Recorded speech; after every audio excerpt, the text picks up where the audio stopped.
Blackpink လို့ပြောလိုက်တာနဲ့ Jennie, Lisa, Rose နဲ့ Jisoo တို့ပါဝင်တဲ့ K-pop ရဲ့နာမည်အကြီးဆုံးဖွဲ့ကိုလူတိုင်းသိကြမှာပါ။ K-pop ကိုတောင်ကိုရီးယားပြည်တွင်းမှာတာမကကမ္ဘာတစ်ဝန်းလုံးကသဘောကျလာတဲ့အကြောင်းရင်းတွေနဲ့နံပါတ်1နေရာမှာပါနေတဲ့ Blackpink ဟာပွဲဥထွက်လာတာဆယ်စုနှစ်တစ်ခုနီးပါးရှိလာတော့မှဖြစ်ပေမဲ့နာမည်ကြီးနေစေထိတ်ဆုံးနေရာမှာရည်တည်နေနိုင်စေအဖွဲ့တစ်ဖွဲ့ပါ။ဖွဲ့ဝင်၄ယောက်ပါတဲ့အဖွဲ့ဖြစ်တာကြောင့် K-pop အဖွဲ့တွေရဲ့ထုံးစံအတိုင်းပဲဖွဲ့ထဲမှာအောင်မြင်ဆုံး member ရှိသလိုလူသိအနည်းဆုံးလူကြိုက်အနည်းဆုံးအဖွဲ့ဝင်လည်းရှိပါတယ်။ Jennie ဟာပွဲဥမထွက်ခင်ကတည်းကနာမည်ကြီးရဲ့တင်နန်းသားတစ်ယောက်ဖြစ်ပြီးတော့ Rose ကလည်း GD နဲ့အတူတချင်းမှအတူဆိုဘူးတာကြောင့်နာမည်ကြီးနေပြီးသားတင်နန်းသားတစ်ယောက်ဖြစ်ခဲ့တာပါ။ Lisa ဟာလည်းထိုင်းနိုင်ငံ idol ဖြစ်တာကြောင့်နာမည်ကြီးပြီးတော့အကတော်တယ်ဆိုတဲ့အကြောင်းပြချက်ကြောင့်ကျန်တဲ့ member တွေထက်အတော်လေးနာမည်ကြီးခဲ့ပါတယ်။၃ယောက်သားဟာပြည်တွင်းပြည်ပမှာအတော်လေးလူကြိုက်များပြီးတော့အထူးသဖြင့်၃ယောက်လုံးဟာအင်္ဂလိပ်စကားပြောကျွမ်းကျင်တာကြောင့်ပြည်ပရှိုးတွေမှာဆိုရင် Jisoo ကိုတိတ်မတွေ့ရသလောက်ဖြစ်ခဲ့တာပါ။ငကူတော့က visual အဖြစ်နဲ့ပွဲဥထွက်ခဲ့ပေမဲ့တခြားအဖွဲ့ဝင်တွေနဲ့ရှင်လူသိမများတာကြောင့်အခြားသူတွေကိုမိပြီးအဖွဲ့ထဲမှာရှိနေပါတယ်လို့လည်းအပြောခံခဲ့ရတာဖြစ်ပါတယ်။ဒါပေမဲ့ Jisoo ကတော့ဒီလိုတိုက်ခိုက်မှုတွေကိုမမှုပဲသူ့ရဲ့ပုံစံအတိုင်းပဲအဖွဲ့အတွက်ကျွတ်ကျွတ်စားနေထိုင်ပြီးရင်တစ်ဖက်ကနေမင်းသမီးအဖြစ်ခြေလမ်းတင်ဆက်တင်ခဲ့ပါတယ်။2021မှာ Jisoo ဟာ Snowdrop ဆိုတဲ့ drama နဲ့ပထမဆုံးသရုပ်ဆောင်အဖြစ်ပွဲဥထွက်လာပြီးတော့ပရိသတ်တွေရဲ့အားပေးမှုအများကြီးရခဲ့ပါတယ်။ပုံမှန်အားဖြင့်နာမည်ကြီး idol ဖွဲ့ဝင်တွေသရုပ်ဆောင်လောကတွေကိုအခြေချလာရင်ဝေဖန်မှုတွေတော်တော်များများခံရလိမ့်ရှိသလိုတွဲဖက်မင်းသားတွေနဲ့လည်း dating သတင်းတွေထွက်ခဲ့တာကြောင့်ပရိသတ်တွေအားပေးတာကိုသိမရပါဘူး။ဒါပေမဲ့ Jisoo ဟာမင်းသမီး Jisoo ဖြစ်စတင်ပွဲဥထွက်တဲ့ပထမ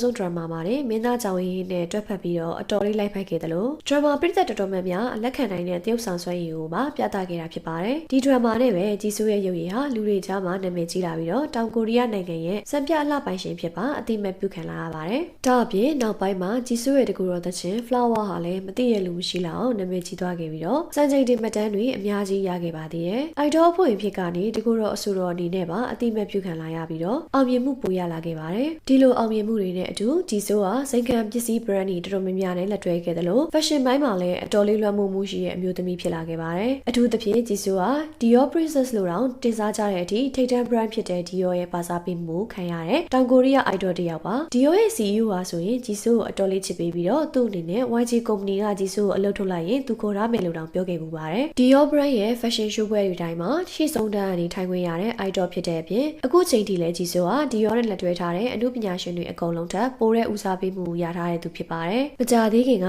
One Direction ဖွဲ့ဝင်စိမ်းနဲ့အတူပူးတွဲထုတ်ထားတဲ့ Eye Close တခြင်းဟာလည်းလူကြိုက်များစိတ်ဝင်စားမှုအများကြီးရခဲ့ပြီးအကောင်းဆုံး collaboration အနေနဲ့ပါတင်စားခံခဲ့ရတာဖြစ်ပါတယ်။အခုဆိုရင် Jisoo ဟာ drama တွေအများကြီးရိုက်ကူးနေပြီဖြစ်တယ်လို့မကြာခင်အချိန်မှာ K-drama လောကတွင်နေရာကောင်းကောင်းရလာမယ်လို့ခန့်မှန်းခံနေရသူဖြစ်ပါတယ်။ပွဲဥထွက်စာတုန်းကလူသိအနည်းဆုံးအဖွဲ့ဝင်ဖြစ်ခဲ့ရတာနဲ့အခုဆိုရင် Jisoo ဟာအောင်မြင်ဆုံးအဖွဲ့ဝင်လို့ပြောရလောက်တဲ့အထိနာမည်ကြီးနေပြီးအောင်မြင်နေပြီဖြစ်ပါတယ်။ပရိသတ်ကြီးရော Blackpink အဖွဲ့ဝင်၄ယောက်ထဲမှာအောင်မြင်ဆုံးဆိုရင်ဘယ်မှန်မှလို့ထင်ကြလဲဆိုတာ comment မှာဖြေသွားကြပါဦးနော်။